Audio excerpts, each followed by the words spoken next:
Bro, when people, what I got from that is he's a hater. If you don't know me as a person, let's say you don't like me, like you don't know me, like you feel me, and I don't give a fuck. Him, everybody including Will, I mean Will. Gervonta Davis speaking about you. Is that ever a possible fight? Yeah, if he want to dare to be great. You know what I mean? Leave them big guys alone. Stop trolling them, right? They're best 147 pounders in the world, and they're the best 107. Gervonta Davis recently posted on X saying that after Crawford defeated Canelo, he believes he could beat Crawford himself. He stated, "I'll swing on him for real," doubling down on his confidence and challenging critics to watch him perform. Davis promised to train harder, insisting he wants respect in the sport and a genuine chance to prove himself. He believes a victory over Crawford would cement his place among boxing's elite. Following Terence Crawford's stunning win over Canelo Alvarez, many expected praise for such a historic moment. Instead, Davis made dismissive remarks, claiming he could defeat Crawford. This response drew sharp criticism from analysts, who argued that even if Davis didn't want to praise Crawford, he should at least avoid disrespect.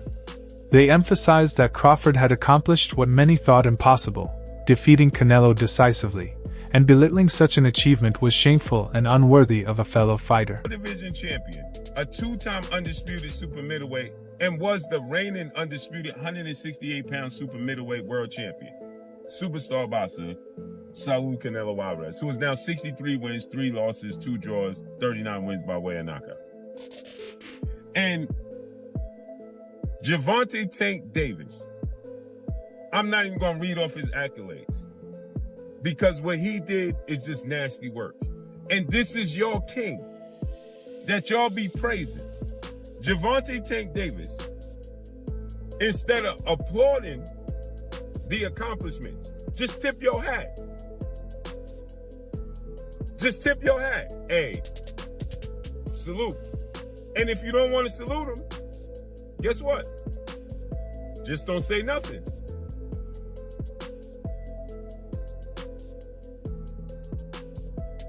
Just don't say nothing. If you don't want to salute that man, just don't say nothing. Right?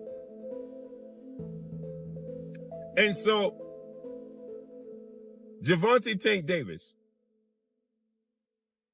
takes to social media because the boxing world is praising Terence Crawford for what he did. After Gervonta Tank Davis, when the fight was announced and when Terence Crawford was saying he wanted to go up from 154 to 168. Long before this controversy, Crawford had spoken openly about Gervonta Davis, saying he didn't see him as someone willing to take risks against stronger opponents.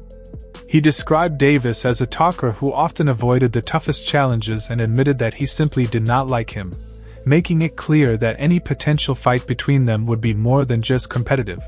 It would be personal. We would think about to come up to 154. What about 47 though? Yes, if he get to pick his opponent. But Tank would never come from 35 to 54. Y'all got into it on social media around that time. Is that just you being competitive, like when that happens? Or is it like... I just really don't like that dude.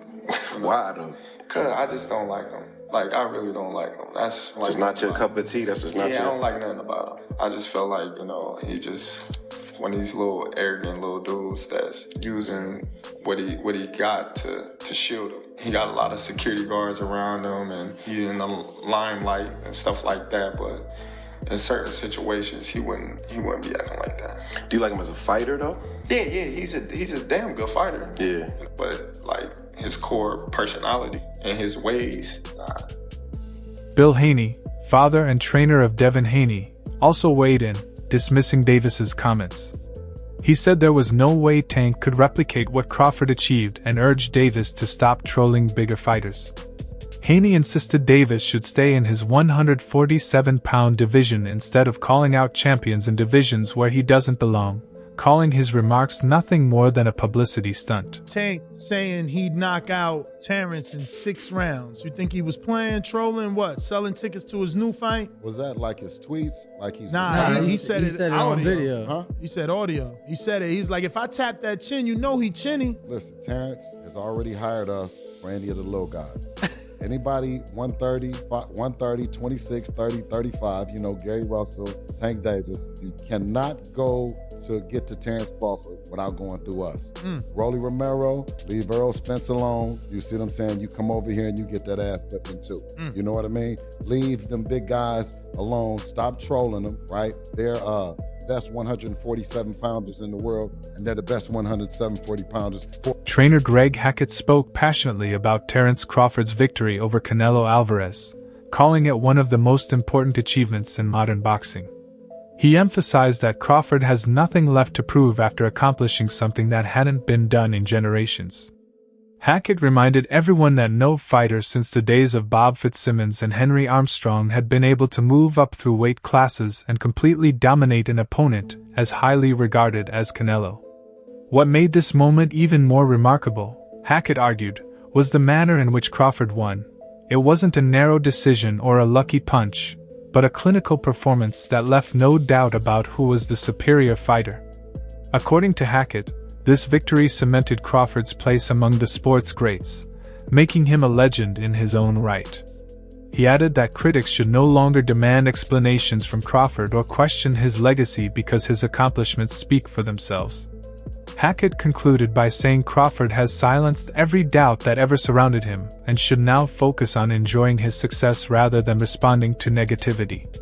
For Hackett, Crawford's triumph was the very definition of greatness. Arguably the best fighter, or one of the best fighters of his era. Yeah. Regardless of weight class. Yeah. What was your thoughts on the performance? The performance was like clean. Like it was real. It was times where it was close calls. Like it looked like Canelo might, like damn, Canelo might get him right here. You know what I mean? Bud found a way out, slip up out of there. He was working behind his jab real good, footwork real good. You know, setting the pace. He was creating what I like to call spider web in there. You know what I'm saying? That's basically setting traps with your movement. The part I didn't expect was for Canelo to really approach Bud like Bud, you know, like he was just gonna punch on Bud. He was looking. What I mean by that is Canelo, when he would hit Bud to his hips or like on the shoulder, because I seen him do it a few times. He was like, Canelo was like looking for those results that he usually get when he do those things. And I was like, I can't believe he looking at Bud like that. Like he's really trying to play Bud. I mean, on the low. He know Bud can fight, but it was like, I'm gonna hit, all right, when I hit you on your hips, you gonna act right. I mean, when I hit you on your shoulders, you gonna act right. And you could tell Canelo's been spoiled over the years. Canelo's gotten better, a lot better. And Canelo is a legend for sure. But you could tell he's imposed his will on a lot of guys and won off of his poker face alone. You know what I mean? Alone. Although Terence Crawford has openly expressed his dislike for Gervonta Davis, he hasn't completely ruled out facing him in the ring. Crawford stated that if Davis is serious, he should move up to 147 pounds so the fight can happen on fair terms. For Crawford, agreeing to the bout would end Davis's constant trash talk and give him another chance to prove his superiority against a high-profile opponent. He made it clear that the decision is entirely Davis's responsibility. If Tank truly believes he can win, he must prove it in the ring rather than with words. Crawford's stance reflects confidence in his own abilities, welcoming the challenge while knowing the odds remain heavily in his favor. Gervonta Davis speaking about you. Is that ever a possible fight? Yeah, if he want to dare to be great, he can be like all the other fighters that moving up 2 weight classes and, you know, daring to be great. You would fight him. Man, tell him to come up there. He got to come to win 54. He said I got a glass chin, so tell him to come and touch it. Wow, man. Gervonta said you got a glass. He said I got a glass chin. Tell him to come and touch it. At 147? At 147. I'll make 147 for him. Ooh, see, oh, man. You're going to have a pre-camp.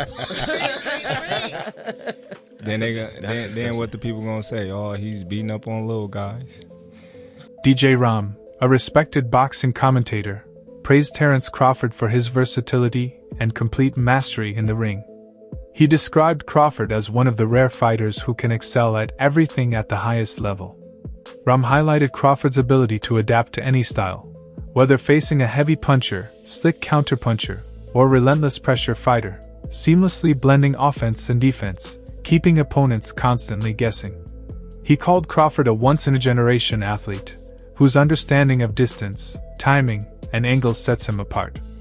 To Ram, Crawford's fights are more than contests. They are demonstrations of artistry, with every adjustment like a calculated brushstroke. Beyond being a champion, Crawford is a problem solver in the ring, capable of dismantling any challenge.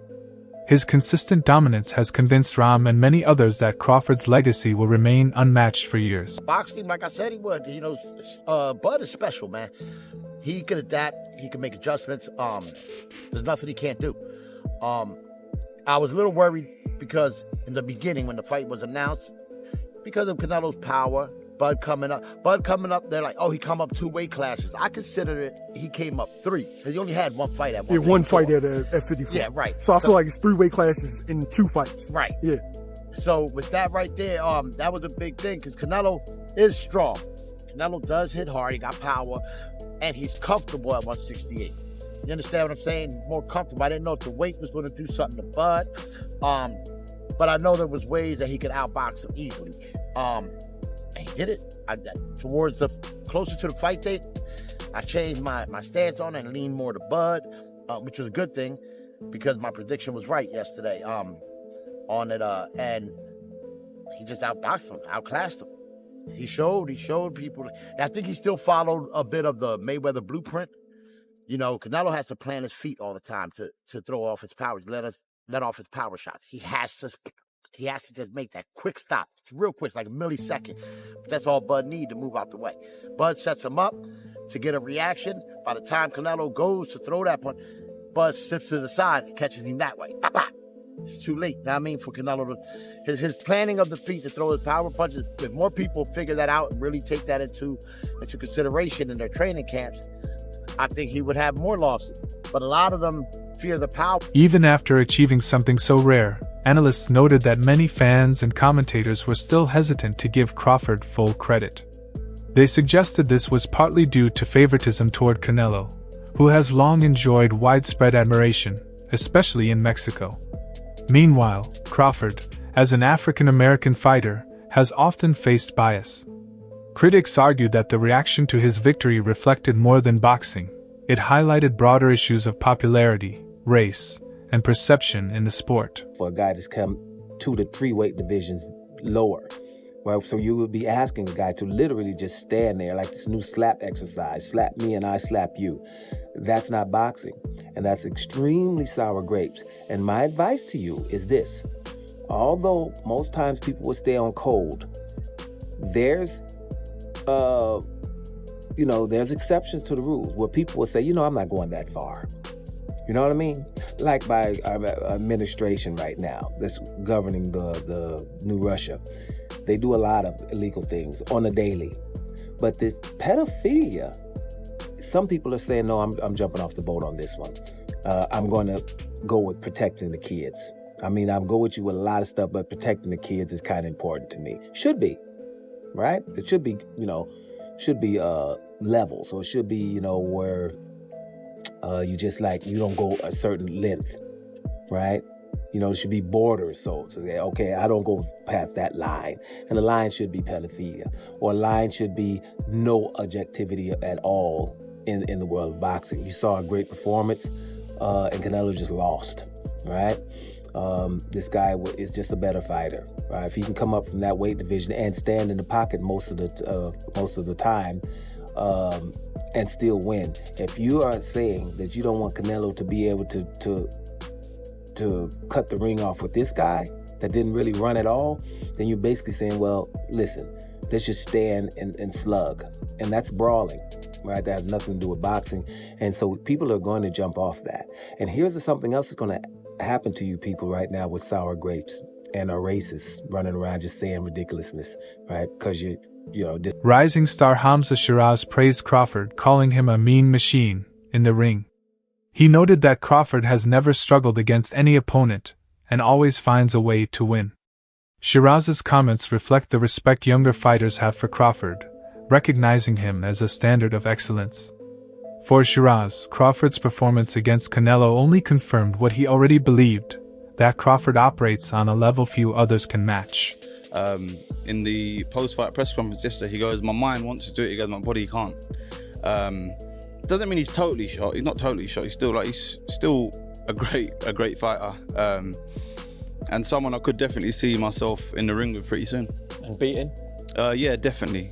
It would have been kind of nice for him to get the win and then me to fight him and then potentially have beaten him.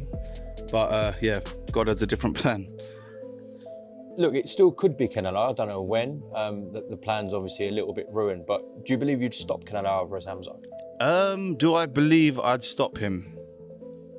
I believe I've got a good chance. Crawford's longtime trainer, Brian Bomac McIntyre, shared insight on what might come next. He stated that Crawford is unlikely to pursue a fight with David Benavidez, and may instead choose to vacate and take a break rather than risk unnecessary challenges. McIntyre emphasized that Crawford has earned the right to make decisions on his own terms. With nothing left to prove, he can now focus on his legacy and personal goals rather than responding to critics. If Benavidez can make 168, maybe he has plans or ideas of maybe trying to match up Benavidez and Terence Crawford. No, man. No, we ain't doing that fight. Maybe planning on vacating the belts? No, we ain't gonna vacate the belts. You know, we just gonna sit where we need to sit for a minute, and then, just like I said, get back in the gym and do our thing. Honest? Absolutely. And he don't want none. 154? No. So what does this performance prove about the end of sparring? You guys were largely silent. I told you it don't make no difference. Didn't I say it? I said that don't mean shit. I don't give a damn about that. Yeah. I said that, didn't I? In one of those interviews, I said that. Don't mean shit, because he's no Bud Crawford. I'm not taking nothing from innocent, Bozy, them over there, they're my guy. Legendary heavyweight Evander Holyfield praised Crawford's victory, highlighting his timing, footwork, and ring IQ. He said Crawford showed a level of skill that set him apart from ordinary champions. For Holyfield, the win over Canelo was more than a victory. It was a display of mastery that reminded fans of what great boxing truly looks like. Coming from a legend, this praise carried significant weight. For Canelo. Oh, it was super. Super. Because the thing is that when you got both of the guys are good. Right. I just think that when you have two guys, the smaller guy is a guy that don't have the punching power, but he has the skills that's necessary. Crawford. Yeah. So you were very impressed with his performance? Would you say? Well, yeah. The point of the matter is, I knew if it came down to if somebody got knocked out, I thought Crawford would probably get knocked out. Yeah. But that's a wrap for today's video. Stay tuned, and see you next time.